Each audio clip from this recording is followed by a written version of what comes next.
আসসালামু আলাইকুম প্রিয় শিক্ষার্থীবৃন্দ, সাবাইটি থেকে আমি শাহাদাত শুক্ল আবার আপনাদের সামনে হাজির হয়েছি আবার একটি নতুন টিউটোরিয়াল নিয়ে। যথারীতি আমাদের আজকের টিউটোরিয়ালের সাবজেক্ট হচ্ছে মাইক্রোসফট ওয়ার্ড। আজকে আমরা হোম মেনুর ফাইন্ড, রিপ্লেস, গো টু এবং সিলেকশন নিয়ে কাজ করব। তো দেখতেই পাচ্ছেন এখানে আমাদের এই যে হোম মেনুটি আছে, হোম মেনুর এই রিবনের মধ্যে এই যে এইখানে আমরা অপশনটি দেখতে পাচ্ছি। আমরা কিছু টেক্সট এবং কিছু অবজেক্ট এখানে তৈরি করে রেখেছি আপনাদের সুবিধার্থে। তো এইখানের এই অপশনগুলো নিয়ে আমরা আজকে কাজ করতে চাচ্ছি। সেটা হচ্ছে এই যে এইখানে এই এতটুকু পোর্শন আমাদের বাকি রয়েছে, এতটুকু আজকে আমরা শিখব। তো দেখা যাক কি আছে আজকের টিউটোরিয়ালে। তো এখানে আমাদের প্রথমে রয়েছে ফাইন্ড, আপনারা দেখতে পাচ্ছেন এখানে আছে প্রথমে রয়েছে ফাইন্ড, তারপরে রয়েছে আমাদের রিপ্লেস, এরপর নিচে রয়েছে সিলেকশন। তো এখানে আরেকটি অপশন রয়েছে, সেটা হচ্ছে গো টু। গো টুর অপশনটি এখানে আপনারা বাটন আকারে দেখতে পাচ্ছেন না, কিন্তু গো টু অপশনটিও আমরা শিখবো ইনশাআল্লাহ। তো শুরু করা যাক আজকের টিউটোরিয়াল। তো এট ফার্স্ট এখানে দেখেন ফাইন্ড নামে একটি অপশন রয়েছে। আমি যদি ফাইন্ডের এই ড্রপ ডাউনের মধ্যে ক্লিক করি তাহলে এখানে find, advance find, go to. তো আমরা এখান থেকে ফাইন্ডে যদি ক্লিক করি, আসলে মোটামুটি ভাবে একই ধরনের কাজ। আমি যদি ফাইন্ডে ক্লিক করি তাহলে দেখুন এখান থেকে আমি ফাইন্ড করতে পারবো। কি ফাইন্ড করতে পারবো? আমি ধরেন এখান থেকে লরেম,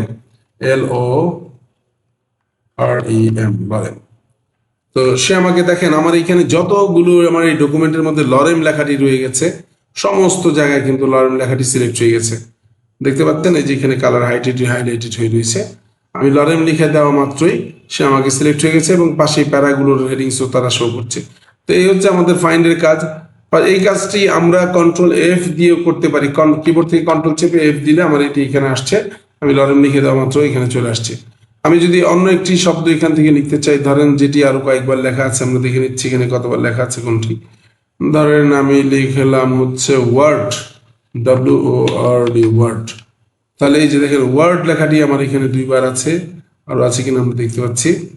এখানে এইভাবে যতবার আমরা এখানে এইভাবে সার্চ করব সে আমাদের খুঁজে দিবে। তো এই হচ্ছে আমাদের ফাইন্ডের বিষয়টি। এরপরে আমি যদি এখানে যাই, ধরেন এখানে ফাইন্ডে ক্লিক করার পর এখানে আছে অ্যাডভান্স ফাইন্ড। অ্যাডভান্স ফাইন্ডে যদি আমি ক্লিক করি তাহলে আমার এখানে আমি এখান থেকেও ফাইন্ড করতে পারবো। আমি এই যে ওয়ার্ড লিখে দিয়েছি, তো বা আমি আবার এখান থেকে লরেম লিখলাম, LOREM, লরেম। লরেম লিখলে সে কিন্তু আমাকে সিলেক্ট অবস্থায় দেয়নি। আপনারা দেখতে পাচ্ছেন এখানে কিন্তু কোনো লরেম লেখা সিলেক্ট হয়নি। তো আমি কিভাবে খুঁজবো? এখানে আমার আছে ফাইন্ড নেক্সট। আমি যদি ফাইন্ড দেই তাহলে সে কিন্তু আমার একটি শব্দ এই যে এখানে দেখেন এই যে একটি লেখাকে হাইলাইট করে দিয়েছে, লরেম। এরপর যদি আমি আবার ফাইন্ড নেক্সট দিই তাহলে পরেরটিতে সে চলে যাচ্ছে। এইভাবে করে সে প্রতিটিকে একটা করে আমি যদি ইন্ডিভিজুয়ালি খুঁজতে চাই তাহলে সে আমাকে খুঁজে দিবে। ঠিক আছে? তো আমি লরেম লেখাটিকে এইভাবে খুঁজে বের করতে পারি। তো যাই হোক, এটা গেল আমাদের অ্যাডভান্স ফাইন্ড। এরপরে এখানে আরেকটি অপশন আছে দেখেন গো টু। গো টু মানে হচ্ছে আপনার যদি এখানে একাধিক পেজ থাকে, ধরেন আমার এখানে একটি মাত্র পেজ আছে, তো আমি যদি একাধিক পেজে যেতে চাই অথবা কোনো সেকশনে যেতে চাই বা কোনো লাইনে যেতে চাই, তাহলে আমি জাস্ট সেই নাম্বারটি লিখে দিই। কোনো বুকমার্ক, কমেন্ট, ফুটনোট এগুলো তো আমি যেতে চাই, আমি যেতে পারবো। তো বেশিরভাগ ক্ষেত্রে আমাদের পেজের ব্যাপারটি দরকার পড়ে। তো আমরা এখন পেজের, যেহেতু আমার একাধিক পেজ নেই এই ডকুমেন্টে, সেহেতু আমি একাধিক লাইন রয়েছে, আমি এখানে লাইনে যে আমি লিখে দিলাম যে আমি এখন ধরেন যে 7 নাম্বার লাইনে যেতে চাই, আমি 7 লিখে জাস্ট গো টু দিলাম। দেখেন আমার কার্সরটির অবস্থান কোথায় আছে এখন। দেখেন 7 নাম্বার লাইনের অবস্থানে কিন্তু সে চলে আসছে। ধরেন আমি নিচে রইলাম, এই যে নিচে, আমি যদি গো টু দেই সে এখন 7 নাম্বার লাইনে চলে আসছে। কার্সরটি এখানে দেখাচ্ছে না। যাই হোক, আপনাদের আগের ভার্সনগুলোতে কার্সরটাও শো করতো। তো এখন এইখানে আমি 7 নাম্বার লাইনটি কিন্তু আমার সামনে চলে এসছে। আমি ঠিক এখানে যদি এইভাবে ঠিক পেজ নাম্বারটি লিখে দেই, তাহলে পেজ লিখে দিয়ে আমি গো টু দিলেও পেজ নাম্বারটি, আমি এখান থেকে পেজ সিলেকশন করে পেজ ধরেন আমি 2 লিখে আমি গো দিলাম বা 10 লিখে গো দিলাম, তাহলে আমার ঠিক 7 নাম্বার পেজেই চলে যাবে। এইভাবে আমরা ফাইন্ড এবং গো টুর কাজ করতে পারি। বাকি রইল এখানে দেখেন রিপ্লেস। আমি যদি রিপ্লেসে ক্লিক করি তাহলে এখানে রিপ্লেসের বাটনটি সহ আবার যেটা চলে এসেছে।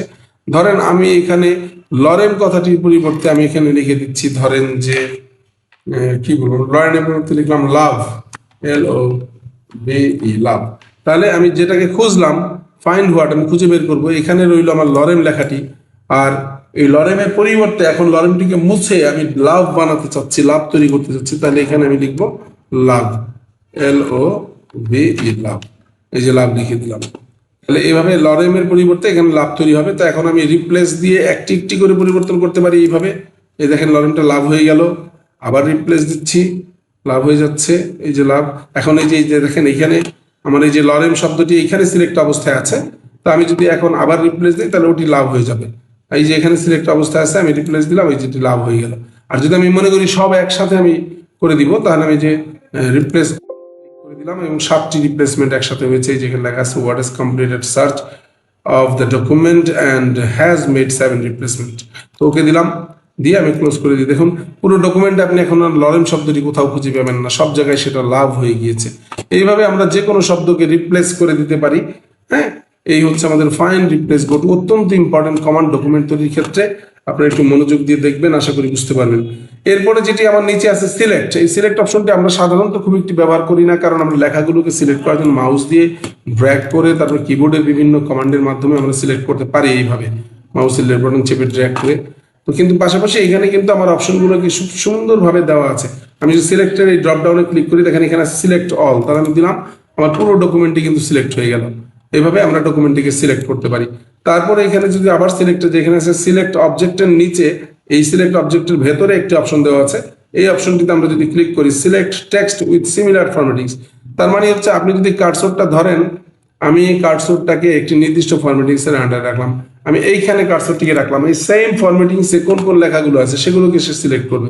সিলেক্টে যে সিলেক্ট ফরম্যাটিং টেক্সট উইথ, দেখেন সেম ফরম্যাটে আমার এই প্যারাটি আছে, সেই প্যারাটিকে সে সিলেক্ট করে দিয়েছে।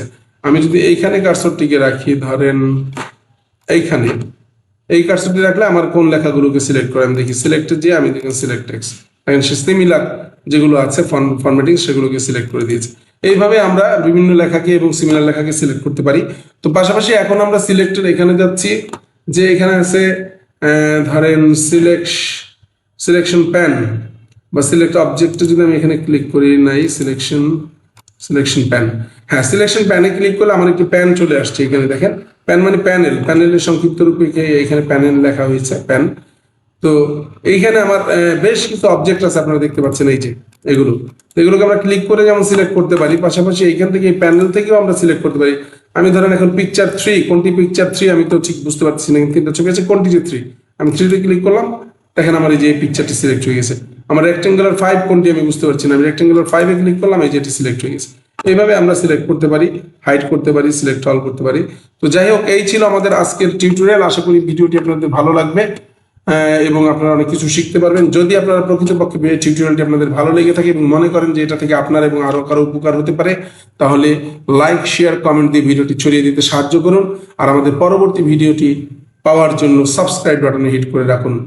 তো ধন্যবাদ সবাইকে, খুদা হাফেজ, আসসালামু আলাইকুম।